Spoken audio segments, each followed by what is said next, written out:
ہم نے اللہ سے نہیں کہا کہ ہمیں پیدا کرو پھر ہم اللہ کا شکر کیوں ادا کریں. بالکل یہی سوال میں نے غامدی صاحب سے بھی کیا تھا, انہوں نے اس کا جواب دیا, اور پھر اس میں میں نے کچھ ویلیو ایڈیشن بھی کی تھی. میری یوٹیوب کے پر آپ ویڈیو دیکھ لیں, اللہ نے مجھے میری مرضی کے بغیر کیوں پیدا کیا. اس ٹائٹل سے بھی ہے اور اس ٹائٹل سے بھی ہے, غامدی صاحب سے اللہ کے متعلق ایک مشکل سوال. تو اس کا لاجیکل آنسر دیتے ہیں ہم. قرآن اس کا جو آنسر دیتا ہے وہ تو دو ٹوک ہے, لا یسأل عما یفعل وہم یسألون.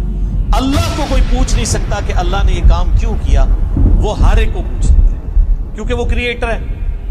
اللہ نے تو اس سوال کو بین کیا ہے. اس کا جواب یہی ہے کہ جو اللہ کی مرضی.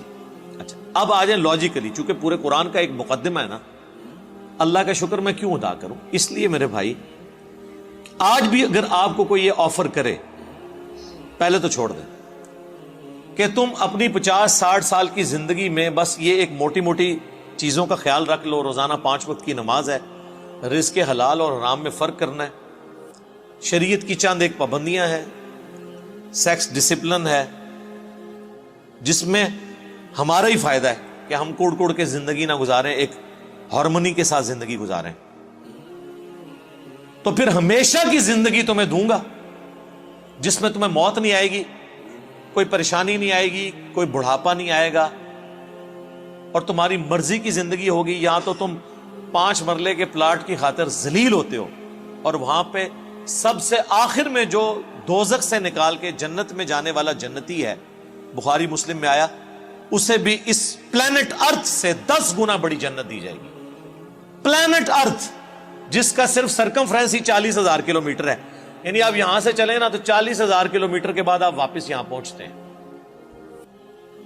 اس سے 10 گنا بڑی جنت سب سے چھوٹے جنتی کو ملے گی جس نے آخر میں جنت میں داخل ہونا ہے اپنا لاکھوں سال کا عذاب بھگت کے, اور جس نے بغیر حساب و کتاب کے جنت میں جانا ہے, یا جس کی نیکیاں اس کے گناہوں پر حاوی ہوں گی, اس نے جانا ہے, اس کی تو جنت کا کوئی امیجن نہیں.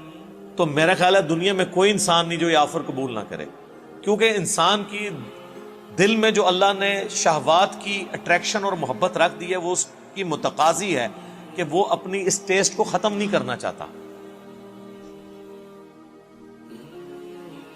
کس کی خواہش ہے کہ وہ اچھا کھانا نہ کھائے اور ہمیشہ کھاتا رہے مرتے دم تک؟ دنیا میں تو پاسبل نہیں ہے. کھانا پینا چھوٹ جاتا ہے, بیماریاں ہو جائیں تو خریدنے کی قوت کے باوجود آپ کھا پی نہیں سکتے.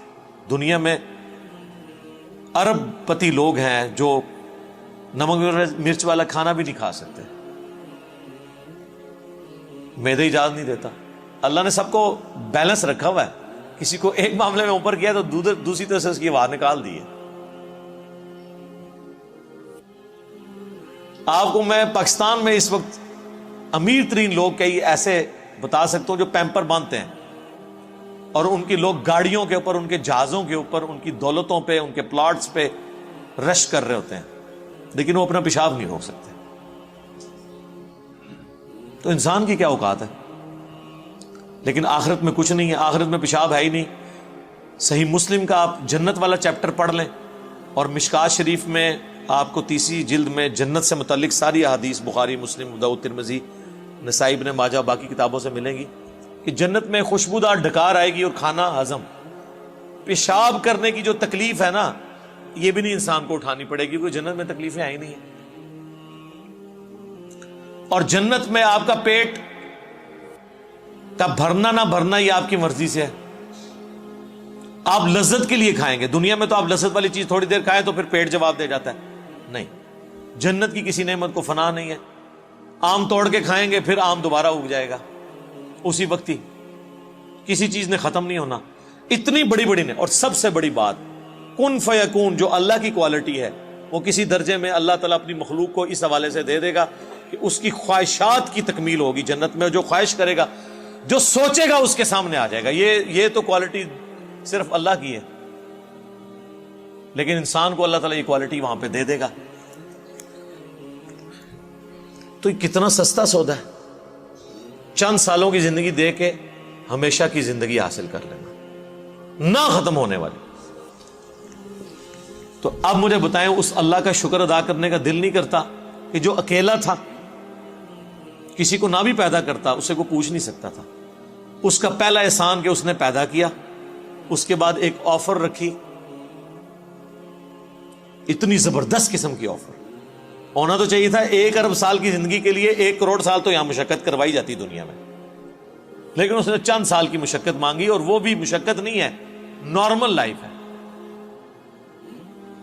بس صرف لائف کا ڈسپلن ہے, اور ہمیشہ کی زندگی دے دی. تو جو اللہ اکیلا ہونے کے باوجود اپنے ساتھ اتنے لوگوں کو آفر دے کہ آؤ میں تمہیں وہ کوالٹیز دوں گا جو میری کوالٹیز ہیں. موت کسے نہیں آتی؟ اللہ کو. انسان کو بھی موت نہیں آئے گی.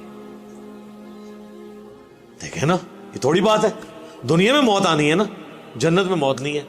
صحیح بخاری میں حدیث ہے کہ موت کو مینڈے کی شکل میں لا کے جہنم اور جنت کے درمیان ذبح کر دیا جائے گا, اور ندا کی جائے گی جنتیوں مبارک ہو, آج کے بعد تمہیں کبھی موت نہیں آئے گی, بے فکر ہو کے زندگی گزارو. اور جہنمیوں کی حسرت میں اضافہ ہوگا کہ تمہیں بھی موت نہیں آئے گی, تم بھی اس تکلیف میں زندگی گزارو.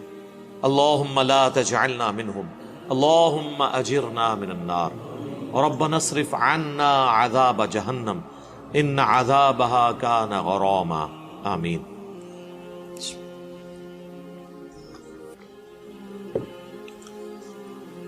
اللہ کی ذات کو جب آپ اس پہلو سے دیکھیں گے تو آپ کے اندر سے, آپ کے ایک ایک ریشے سے اس کے لیے شکر کے جذبات ابھریں گے.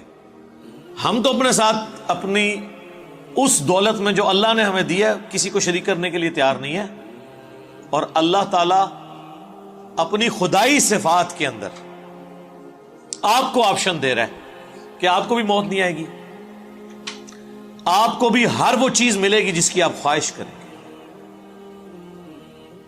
جو آپ خواہش کریں گے وہ آپ کو ملے گا. اور اللہ تعالیٰ کسی نعمت سے لطف اندوز خود کوئی نہیں ہو رہا. اللہ کھاتا ہے کیا؟ اللہ کی کوئی بیوی ہے؟ اللہ کے کوئی بچے ہیں؟ یہ وہ ساری چیزیں جو ہمارے لیے اٹریکشن کا باعث ہیں, اللہ کے لیے ان میں سے کوئی بھی چیز اٹریکشن کا باعث نہیں ہے سوائے ایک چیز کے, اور وہ چیز یہ ہے, حالانکہ اس معاملے میں بھی وہ غنی ہے, لیکن یہ اس کی خواہش ہے کہ بندے, انسان, مخلوقات, جن, فرشتے اس کا شکر کریں, اس کی عبادت کریں, ٹوٹل اوبیڈینس کریں. وما خلقت الجن والانس الا لیعبدون. ہم نے جن اور انسانوں کو فقط اس لیے پیدا کیا کہ وہ ہماری عبادت کریں, ہمیں مانے نہیں, صرف عبادت کریں, اور عبادت کہتے ہیں ٹوٹل اوبیڈینس. تو اس لیے شکر ادا کریں جی.